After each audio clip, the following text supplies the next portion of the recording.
ሌላ ነገር የለውም። ሶ የኛ ህዝብ እኔ በአፍሪካ ህብረት የእስራኤል መንግስት እንዳይገባ ከልክሉ። ምንም አይነት እንቅስቃሴ ኢትዮጵያ ውስጥ የኔታንያሁ መንግስት ኢትዮጵያ ውስጥ ምንም አይነት እንቅስቃሴ እንዳያደርግ ከልክሉት፣ አስወግድ፣ እንዳትፈቅድለት። ምንም አይነት የኔታንያሁ መንግስት ይዞብህ የሚመጣው ጦርነት ነው። ክፉዎች ናቸው፣ ገዳዮች ናቸው፣ ተንኮለኞች ናቸው፣ ሴረኞች ናቸው። ከነሱ ተጠበቁላሉ። እኔ ሀቁን ነው መመስከር የምፈልገው የምናገረው። አለቀ። 4 ነጥብ። እኔ ክርስቲያን ነኝ። ምንም እንደሌላው ሙስሊም ነው እንዳትሉኝ፣ ሙስሊም አይደለሁም፣ ክርስቲያን ነኝ። የቤተ ክርስቲያን አገልጋይ ነኝ። ስለ እስራኤል ታሪክ አውቃለሁ፣ ስለምንም ታሪክ አለሁ፣ ስለምንም አውቃለሁ።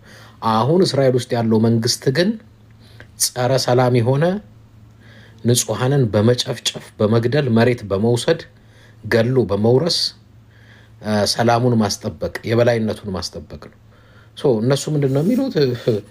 እስራኤል ሲሞት 1 ሰውና 2 ሰው ያጫጩሃሉ። ኦ ሞትን አለቀ። ሌላውስ ሰው አይመስላቸውም። ስለዚህ ይሄ ተመረጥን ስፔሻልን ምናምን የሚሉትን እሱን ጥግታ ሲይዘዋለህ። ጥሩ የሆነ ትንተና ጥሩ የሆነ ትምህርት ትሰጠዋለህ። 4 ነጥብ። ስለዚህ እንደዚህ ይሄ ዝም ብሎ ቡሩምቡር ኢትዮጵያ ውስጥም ይሄ ቤተ እስራኤል ነን እያላችሁ የምታጭበረብሩ አብዛኛው ቤተ እስራኤል አይደለም። እነግርሃለሁ፣ ሀቁ አይደለም። ወይ ጎንደሬ ነህ፣ ወይ ጎጃሜ ነህ፣ ወይ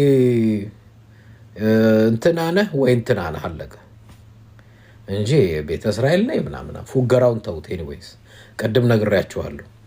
ውጭ ሀገር መጥቶ ፖለቲካ ጥገኛ ነኝ የሚለው ውሸቱን ነው። የፖለቲከኛ ስደተኛ አይደለም። አረብ ሀገር ለስራ የምትሄዱ ስማችሁን ቀይራችሁ የምትሄዱት ውሸት ነው። ቤተ እስራኤል ላይ ያለክ የምትሄደው በሙሉ ውሸትህን ነው። 4 ነጥብ። ለኑሮ ነው የወጣኸው። ስለዚህ አንዳንድ ጊዜ ልክ እንደ እስራኤል ቁጭ ብላችሁ ምናምን ሆነ አታውራኝ። አውቋለሁ ባክግራውንድ፣ እንተዋወቃለን። ስንተዋወቅ አንተናነቅ ነው ነገሩ። ኤኒሃው በዚህ ባለው ጦርነት ያለውን ሪያሊቲ እውነትና ሀቅ ፋክት እንዳይጭበረበር የሀገራችን ህዝብ ይሄ እስራኤል እየተባለ ደግሞ ዝም ብለህ በሃይማኖት እየተበተቡ እንዳያጭበረብሩህ ደግሞ ሀቁን እነግርሃለሁ።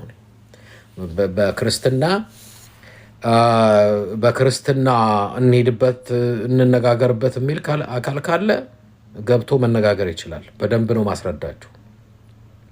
እግዚአብሔር ስፔሻል የሚባል በዜግነት ስፔሻል የሚባል ህዝብ የለውም። 4 ነጥብ። የለው። እስራኤል የእግዚአብሔር ስፔሻል ህዝብ አይደለም። እስራኤል ማለት እንደ ደቡብ ሱዳን አንድ ተራ ህዝብ ነው። እስራኤል ማለት እንደ አንድ ሊቢያ እንዳለ ሰው ተራ ህዝብ ነው። ሌላ ነገር የለውም።